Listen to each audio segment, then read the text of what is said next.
ഒരു 2ാം ക്ലാസ്സിൽ പഠിക്കുന്ന ഒരു കുട്ടിയെ സ്കൂളിന് ഐശ്വര്യവും പ്രശസ്തിയും കിട്ടാൻ വേണ്ടി കൊന്നു കളഞ്ഞിരിക്കുകയാണ്, കഴുത്തറുത്ത് കൊന്നു കളഞ്ഞിരിക്കുകയാണ്. അവിടെ വിജയ് ആയിരക്കണക്കിന് കുട്ടികളെ അനുമോദിക്കുന്ന, പരീക്ഷയിൽ ഉന്നത വിജയം നേടിയ ആയിരക്കണക്കിന് കുട്ടികൾക്ക് അനുമോദനം കൊടുക്കുന്ന ചടങ്ങിൽ ഒരു വാപ്പായും കുട്ടിയും കൂടി തന്നു. ആ കുട്ടിക്ക് ലഭിക്കേണ്ട പൊന്നാട വിജയ് അണിയിക്കുന്നത് അച്ഛനെയാണ്.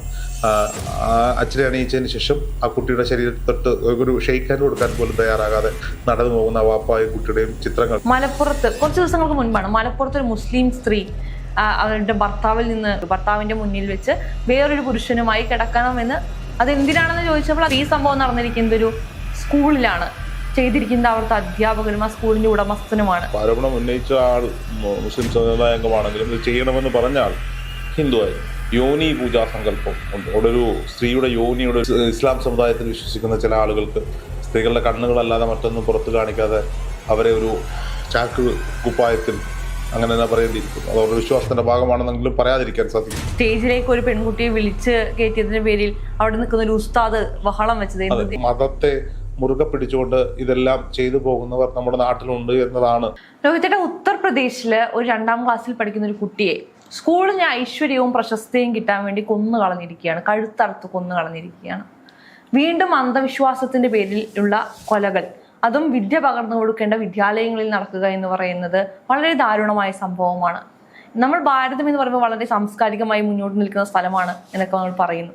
പക്ഷെ ഇതാണ് നമ്മുടെ ഭാരതത്തിന്റെ സംസ്കാരം എന്ന് കാണിച്ചു കൊടുക്കുന്ന പോലെയല്ലേ ഈ സംഭവങ്ങളൊക്കെ കാണിക്കുന്നത്? അത് വളരെ ഒറ്റപ്പെട്ട സംഭവങ്ങളാണ്. നമുക്ക് ഒറ്റപ്പെട്ട സംഭവം എന്ന് പറയാൻ പറ്റുമോ? അല്ല, ഞാൻ പറയട്ടെ, വളരെ ഒറ്റപ്പെട്ട സംഭവമാണെങ്കിൽ പോലും അത് ഭാരതീയരെ സംബന്ധിച്ചിടത്തോളം അത് വലിയ രീതിയിൽ നമ്മുടെ നാടിന്റെ പ്രതിച്ഛായക്ക് തന്നെ മങ്ങലേൽക്കുന്ന ക്രൂരവും പൈശാചികവുമായ ഒരു പ്രവൃത്തിയായി പോയി എന്ന് തന്നെ വേണം പറയാം. നമുക്കറിയാം, കേരളത്തിൽ മലയാളികൾ ഞെട്ടിയതാണ് എലന്തൂരിൽ ഇരട്ട നരബലി നടന്നു. അത് നമ്മുടെ കേരളത്തിൽ ഇതൊന്നും നടക്കില്ല എന്ന് വിചാരിച്ചത്. നമ്മുടെ ഈ ഉത്തർപ്രദേശിലും തമിഴ്നാട്ടിലും ഉത്തരേന്ത്യൻ സംസ്ഥാനങ്ങളിലുമൊക്കെ ഇത്തരത്തിലുള്ള നരബലികൾ നടക്കുന്നുവെന്ന് പത്രമാധ്യമങ്ങളിലൂടെയൊക്കെ കാണുമ്പോൾ ഞെട്ടലോടെ കേരളത്തിൽ ഇങ്ങനെയൊന്നും നടക്കില്ല എന്ന് പറയുമ്പോഴാണ് ഇലന്തൂരിൽ ഷാഫി, ലൈല എന്ന് പറയുന്ന 2 പേരും ലൈലയുടെ ഭർത്താവും ചേർന്ന് 2 സ്ത്രീകളെ കണ്ടെത്തി നരബലി കൊടുത്ത ശരീരഭാഗങ്ങൾ പലതായി കട്ട് ചെയ്ത് വീടിൻ്റെ പറമ്പിൽ പലയിടങ്ങളിലായി കുഴിച്ചിട്ടു എന്ന് പറയുന്നത്. അതിൻ്റെ ദുരൂഹത ഇപ്പോഴും മാറാതെ മലയാളിക്ക് മുന്നിൽ ഇങ്ങനെ നിൽക്കുകയാണ്. എന്തിനത് ചെയ്തു, അവയവ കച്ചവടം എന്നൊക്കെ പറഞ്ഞ് ഒരുപാട് ആരോപണം കണ്ടു. അവിടെയാണ് ഉത്തർപ്രദേശിൽ നിന്ന് വരുന്ന ഈ വാർത്ത വളരെ ഞെട്ടിക്കുന്നതാണ്. ശില്പ പറഞ്ഞതുപോലെ വിദ്യ പകർന്നു കൊടുക്കേണ്ടുന്ന വിദ്യാലയങ്ങളിലെ അധ്യാപകർ സ്കൂളിൻ്റെ ഐശ്വര്യത്തിന് വേണ്ടി ഒരു വിദ്യാർത്ഥിയെ തന്നെ ബലി കൊടുത്തിരിക്കുന്നു എന്ന് പറയുമ്പോൾ അത് രാജ്യത്തിൻ്റെ പോക്ക് എങ്ങോട്ടാണ് എന്ന ചോദ്യം ഉയർത്തുന്നത് തന്നെയാണ്. ഇതൊക്കെ എങ്ങനെ തടയുവാൻ സാധിക്കും? ഈ 2024 വിശ്വാസങ്ങൾക്ക് വേണ്ടി ഇത്തരം കാര്യങ്ങൾ ചെയ്യുന്നുവെന്ന് പറയുന്നു. നോക്കൂ, മൃഗബലി നമ്മുടെ നാട്ടിൽ നിരോധിക്കപ്പെട്ടിട്ടുള്ളതാണ്. കൊടുങ്ങല്ലൂർ ക്ഷേത്രത്തിലെ ആചാരപരമായ ചടങ്ങാണ് കോഴിക്കല്ല് മുറിയിൽ അവിടെ കോഴിയെ ബലി കൊടുക്കുന്നത്. അത് നിരോധിച്ച സമയത്ത് വലിയ പ്രതിഷേധങ്ങൾ അവിടെ ഉണ്ടായത് നമ്മൾ കണ്ടതാണ്. നരബലി മാത്രമല്ല, മൃഗങ്ങളെയും വിശ്വാസങ്ങളുടെ പേരിൽ ജീവനുള്ള എന്തിനേയും കൊന്നു തള്ളുന്നത് ശരിയാണോ എന്ന ചോദ്യം ബാക്കിയാവുകയാണ്. അത് ഹൈന്ദവ സംസ്കാരത്തിൽ മാത്രമല്ല, ഇസ്ലാമിക സംസ്കാരത്തിൽ ബലിപെരുന്നാളിൻ്റെ പേരിൽ അറുത്തു മുറിച്ച് കൊല്ലുന്നത് ഒട്ടനവധി മൃഗങ്ങളെയാണ് കൊന്നു തള്ളുന്നത്. പോത്തിനെയും കാളയെയും ആടിനെയും ഒക്കെ ബലി കൊടുക്കുന്നത് നമ്മൾ കണ്ടിട്ടുണ്ട്. ഭക്ഷണത്തിന് വേണ്ടി ഇവയെ കൊല്ലുന്നതും ഇത്തരത്തിൽ വിശ്വാസങ്ങൾക്ക് വേണ്ടി ഇവയെ കൊല്ലുന്നതും തമ്മിൽ രണ്ടാണ്. ഈ മൃഗബലി കൊടുക്കാൻ മനസ്സ് കാണിക്കുന്നവർ, വിശ്വാസത്തിൻ്റെ പേരിൽ ഐശ്വര്യലബ്ധിക്ക് വേണ്ടിയൊക്കെ മൃഗങ്ങളെ ബലി കൊടുക്കുന്നവർ മനുഷ്യരെയും ബലി കൊടുക്കും. അതിന് ആ മാനസികാവസ്ഥയിലാണ് അവർ മുന്നോട്ട് പോകുന്നത്. ഭഗവാൻ പറയുന്നു, അല്ലെങ്കിൽ അവർ വിശ്വസിക്കുന്ന ദൈവം അത് ആവശ്യപ്പെടുന്നു എന്നൊക്കെ ഇതിൻ്റെ ഇടനില നിൽക്കുക എന്ന് വെച്ച് കഴിഞ്ഞാൽ ജ്യോത്സ്യന്മാരാകാം, ആചാര്യന്മാരാകാം.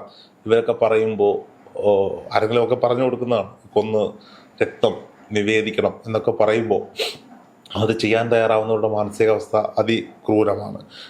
വിശ്വാസികളുടെ എണ്ണം ഈ കാലത്ത് കൂടി വരികയാണ്. ഐശ്വര്യലബ്ധിക്ക് വേണ്ടി, പണം സമ്പാദനത്തിന് വേണ്ടി ആരെങ്കിലുമൊക്കെ എന്തെങ്കിലുമൊക്കെ പറഞ്ഞാൽ അത് ചെയ്യാൻ തയ്യാറായി വരുന്നവരുടെ എണ്ണം കൂടുന്നതായിട്ട് ശില്പയ്ക്ക് തോന്നിയിട്ടുണ്ടോ? തീർച്ചയായിട്ടും. നമ്മൾ ചെയ്യുന്ന കുറച്ച് ഇന്റർവ്യൂസിൽ നിന്ന് കിട്ടുന്ന റെസ്പോൺസുകൾ നോക്കുകയാണെങ്കിലും, അതല്ലെങ്കിൽ ഇപ്പൊ നമ്മൾ കഴിഞ്ഞ ദിവസമാണെന്ന് തോന്നുന്നു മലപ്പുറത്ത്, കുറച്ച് ദിവസങ്ങൾക്ക് മുൻപാണ് മലപ്പുറത്ത് ഒരു മുസ്ലിം സ്ത്രീ അവരുടെ ഭർത്താവിൽ നിന്ന് വിമോചനം വേണമെന്ന് പറഞ്ഞിട്ട് മുന്നോട്ട് വരികയാണ്. മാധ്യമങ്ങളിലൂടെ അവർ സംസാരിക്കുന്നുണ്ട്. അതിലവർ പറയുന്നത്, അതിനൊരു റീസണായിട്ട് അവർ പറയുന്നത്, എന്തിനോ വേണ്ടിയിട്ട്, എനിക്കറിയില്ല എന്താണ് റീസൺ എന്ന് എനിക്കറിയില്ല, നഗ്നപൂജ പോലെ എന്തോ ചെയ്യണമെന്ന് ഭർത്താവ് ആവശ്യപ്പെട്ടു. ഭർത്താവിന്റെ മുന്നിൽ വെച്ച് വേറൊരു പുരുഷനുമായി കിടക്കണമെന്ന്. അതെന്തിനാണെന്ന് ചോദിച്ചപ്പോൾ അതിങ്ങനെ ഒരു കർമ്മത്തിന്റെ ഭാഗമായി. അപ്പോൾ അത് ഈ ഹിന്ദു മതത്തിൽ മാത്രമല്ല, ഇപ്പോൾ അതൊരു എല്ലാ മതങ്ങളിലും ഇത് നടക്കുന്നുണ്ട്. അത് ആരോപണം ഉന്നയിച്ച ആൾ മുസ്ലിം സമുദായ അംഗമാണെങ്കിലും ഇത് ചെയ്യണമെന്ന് പറഞ്ഞ ആൾ ഹിന്ദു ആയിരുന്നു. ഹിന്ദു സംസ്കാരത്തിലാണ് നഗ്നപൂജ എന്നൊക്കെ പറയുന്നത് ചെയ്യണം എന്ന് പറയും. നമുക്ക് ശില്പയും ഞാനും കൂടിയാണ് നമ്മുടെ ചണ്ടാള ബാബയുടെ ഇന്റർവ്യൂ എടുക്കാൻ പോയത്. ചണ്ടാള ബാബയുടെ ഇന്റർവ്യൂ എടുക്കാൻ പോയപ്പോൾ അവിടെ യോനി പൂജാ സങ്കല്പം ഉണ്ട്. അവിടെ ഒരു സ്ത്രീയുടെ യോനിയുടെ ഒരു ബിംബം അവിടെ ഉണ്ടാക്കി വെച്ചിട്ടുണ്ട്. അന്ന് കൃത്യമായി ബാബ ആ ഇന്റർവ്യൂവിൽ പറയുന്നുണ്ട് എന്താണ് യോനി പൂജ എന്നുള്ളത്. അത് സ്ത്രീയെ പൂജിക്കുക, ആ സങ്കല്പത്തിലാണ് അവർ യോനി പൂജ എന്ന് പറയുന്നത്. ലിംഗപൂജ, അതായത് ശിവലിംഗങ്ങളെ പൂജിക്കുന്നു. അതിനെപ്പറ്റിയൊക്കെ അദ്ദേഹം കൃത്യമായി ആ വീഡിയോയിൽ കൃത്യമായി പറഞ്ഞിട്ടുണ്ട്. കഴിഞ്ഞ ദിവസം ബാബയുമായി ഞാൻ ഫോണിൽ വീഡിയോ കോളിൽ സംസാരിക്കുമ്പോൾ ബാബയോട് പറഞ്ഞു, ആ വീഡിയോ ഇറങ്ങിയതിന് ശേഷം ഒരുപാട് പേര് വിളിച്ചു, നിങ്ങളവിടെ യോനി പൂജ ചെയ്യുന്നുണ്ടോ, അത് കാണാൻ പറ്റുമോ എന്നൊക്കെ ചോദിച്ചിട്ട് ഒരുപാട് പേര് വിളിച്ചിട്ടുണ്ട്. മാതൃസങ്കല്പമാണ് അദ്ദേഹം പറയുന്നത്. ഒരു മാതാവിന് ഒരു ജനനം ഉണ്ടാകുന്നതും ആ കുട്ടി ഭൂമിയിലേക്ക് വരുന്നതും സ്ത്രീയുടെ യോനിയിലൂടെയാണ്. അപ്പോൾ അത് മാതാസങ്കല്പത്തിലാണ് അത് പൂജിക്കപ്പെടുന്നത്. പിതൃസങ്കല്പത്തിലാണ് ലിംഗപൂജ നടക്കുന്നത്. ഇതിനെയൊക്കെ പല അർത്ഥത്തിൽ വളച്ചൊടിക്കാൻ കഴിയും. മനുസ്മൃതിയിലെ സ്ത്രീ സ്വാതന്ത്ര്യമർഹതി എന്ന വാചകം വളച്ചൊടിച്ച് സ്ത്രീകൾക്ക് സ്വാതന്ത്ര്യം ആവശ്യമില്ല എന്ന് പറഞ്ഞ മിടുക്കന്മാരുള്ള നാടാണ്. സ്ത്രീകളെ ചുവരുകൾക്കുള്ളിൽ കെട്ടി ഒതുക്കപ്പെട്ടിട്ടിരുന്ന കാലഘട്ടം ഉണ്ടായിരുന്ന നാടാണിത്. ഇപ്പോഴും ഈ ഇസ്ലാം സമുദായത്തിൽ വിശ്വസിക്കുന്ന ചില ആളുകൾക്ക് സ്ത്രീകളുടെ കണ്ണുകളല്ലാതെ മറ്റൊന്നും പുറത്തു കാണിക്കാതെ അവരെ ഒരു ചാക്ക് കുപ്പായത്തിൽ അങ്ങനെ തന്നെ പറയേണ്ടിയിരിക്കുന്നു. അത് അവരുടെ വിശ്വാസത്തിൻ്റെ ഭാഗമാണെന്നെങ്കിലും പറയാതിരിക്കാൻ സാധിക്കില്ല. നോക്കൂ, പഞ്ചായത്ത് ഇലക്ഷനൊക്കെ വരുന്ന സമയത്ത് മലപ്പുറം മേഖലകളിലൊക്കെ ചില പോസ്റ്ററുകൾ വരും. ഇന്ന വീട്ടിൽ ഇന്നയാളുടെ ഭാര്യയുടെ പേര് ചെറുതായിരിക്കും, പടം ഉണ്ടാവില്ല, ഭർത്താവിൻ്റെ പടമായി വനിതാ സംവരണ സീറ്റിലേക്ക് മത്സരിക്കുന്ന സ്ഥാനാർത്ഥിയുടെ ഭർത്താവിൻ്റെ പടം വെച്ച് പോസ്റ്റർ അടിക്കുന്ന ആളുകൾ ഇപ്പോഴും നമ്മൾ കണ്ടിരുന്നു. കുറച്ച് ദിവസങ്ങൾക്ക് മുന്നേ 10ാം ക്ലാസ്സിന്റെ ഫലം വന്നപ്പോഴൊക്കെയാണെന്ന് തോന്നുന്നു വിസ്റ്റേജിലേക്ക് ഒരു പെൺകുട്ടിയെ വിളിച്ച് കയറ്റിയതിന്റെ പേരിൽ അവിടെ നിൽക്കുന്ന ഒരു ഉസ്താദ് ബഹളം വെച്ചത്. എന്ത് എഴുത്തിലാണ് ആ പെൺകുട്ടിയെ വിളിച്ചു കയറ്റിയതെന്ന്. തമിഴ്നാട്ടില് വിജയ് രസികർ മണ്ഡലം അങ്ങനെ എന്തോ ആണ് അതിന്റെ പേര്, വിജയുടെ ഫാൻസ് അസോസിയേഷൻ, അവരൊരു പരിപാടി സംഘടിപ്പിക്കും. നമ്മുടെ വിജയ് ആയിരക്കണക്കിന് കുട്ടികളെ അനുമോദിക്കുന്ന, പരീക്ഷയിൽ ഉന്നത വിജയം നേടിയ ആയിരക്കണക്കിന് കുട്ടികൾക്ക് അനുമോദനം കൊടുക്കുന്ന ചടങ്ങിൽ ഒരു വാപ്പായും കുട്ടിയും കൂടി കടന്നു വരുന്നു. വാപ്പ ട്രഡീഷണൽ ഇസ്ലാം വസ്ത്രധാരിയാണ്, പെൺകുട്ടി പർദ്ദ അണിഞ്ഞിരുന്നു. അവിടേക്ക് വരുമ്പോൾ എല്ലാ കുട്ടികൾക്കും പൊന്നാട അണിയിച്ച് തോളത്ത് തട്ടി അനുമോദിക്കുന്ന വിജയുടെ മുന്നിലേക്ക് കുട്ടിയെ മാറ്റി നിർത്തിക്കൊണ്ട് ബാപ്പ വരുന്നു. ആ കുട്ടി പഠിച്ച് പരീക്ഷ എഴുതി പാസ്സായതിന് ആ കുട്ടിക്ക് ലഭിക്കേണ്ട പൊന്നാട വിജയ അണിയിക്കുന്നത് അച്ഛനെയാണ്. അച്ഛനെ അണിയിച്ചതിന് ശേഷം ആ കുട്ടിയുടെ ശരീരത്തിൽ തൊട്ട് ഒരു ഷെയ്ക്ക് ഹാൻഡ് കൊടുക്കാൻ പോലും തയ്യാറാകാതെ നടന്നു പോകുന്ന വാപ്പായും കുട്ടിയുടെയും ദൃശ്യങ്ങൾ നമുക്ക് മുന്നിലുണ്ട്.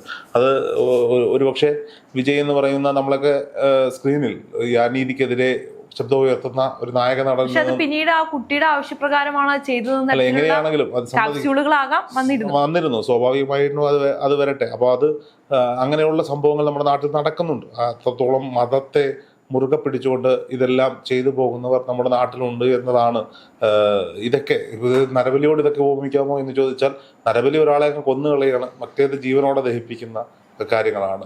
മതത്തിന്റെ പേരിൽ ഈ മതത്തിലുപരി എന്നെ ഇതിൽ ഞെട്ടിക്കുന്ന വേറൊരു കാര്യം എന്ന് പറയുന്നത് ഈ പഠനം അതല്ലെങ്കിൽ വിദ്യാഭ്യാസം എന്നുള്ള കാര്യമാണ്. ഇപ്പൊ ഈ സംഭവം നടന്നിരിക്കുന്നത് ഒരു സ്കൂളിലാണ് ചെയ്തിരിക്കുന്നത്. അവിടുത്തെ അധ്യാപകനും ആ സ്കൂളിന്റെ ഉടമസ്ഥനുമാണ്. അതുപോലെ നമ്മൾ ഈ കോവിഡ് സമയത്ത് കണ്ടു ഒരു അധ്യാപക കുടുംബം ഇത്തരത്തിൽ മകളുമെല്ലാം ആത്മഹത്യ ചെയ്യുകയോ പുനർജന്മത്തിന് വേണ്ടി. അങ്ങനെ വിദ്യാഭ്യാസം ഉള്ളവർ അല്ലെങ്കിൽ ഇത് തെറ്റാണെന്ന് പുറം ലോകത്തിന് കാണിച്ചു കൊടുക്കേണ്ടവരാണ് ഇതിനിപ്പോൾ ഏറ്റവും കൂടുതൽ കീഴ്പ്പെട്ടു പോകുന്നത് തോന്നുന്നത്. അതെ, സമൂഹത്തിന്റെ എല്ലാ തുറങ്ങളും നമ്മൾ വിദ്യാഭ്യാസം ഇല്ലാത്തവർ, ഉന്നത വിദ്യാഭ്യാസം നേടിയ പലരുമാണ് ഇത്തരം പ്രവൃത്തികൾക്ക് പിന്നാലെ പോകുന്നത് എന്ന് ഉള്ളത് നമ്മളെ ഞെട്ടിപ്പിക്കുന്ന കാര്യം തന്നെയാണ്.